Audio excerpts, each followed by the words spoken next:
இப்போ எப்படின்னா ஃப்ரண்ட்டில் வந்து புஷ் பண்ணுவீங்க ஓகேங்களா. ஃப்ரண்ட்டில் வந்து என்ன பண்ணுங்கள், ராக்கெட் இப்படி கொண்டு வந்துட்டு அப்புறம் இப்படி டேர்ன் பண்ணி அடிங்க. பாருங்க இப்படி கொண்டு வந்து இந்தமாதிரி ஃப்ளாட்டாக ஓகேங்களா, ஸ்ட்ரெயிட் ஆங்கிள் கொண்டு வந்துட்டு அப்புறம் இந்தமாதிரி ஃப்ளாட்டாக புஷ் பண்ண போகிறீங்க ஓகேங்களா. அந்த பாருங்க கொண்டு வந்துட்டு ஃப்ளாட் புஷ், கொண்டு வந்துட்டு ஃப்ளாட் புஷ், சென்டர் வந்து நிற்கணும் ஓகேங்களா.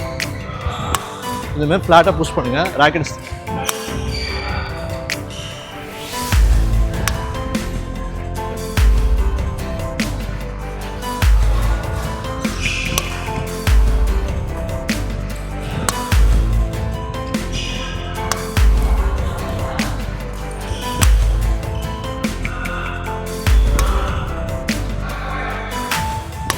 Lesson badminton coaching YouTube like பண்ணுங்கள், கமெண்ட் பண்ணுங்கள், ஷேர் பண்ணுங்கள், பெல் ஐக்கானை கிளிக் பண்ணுங்கள்.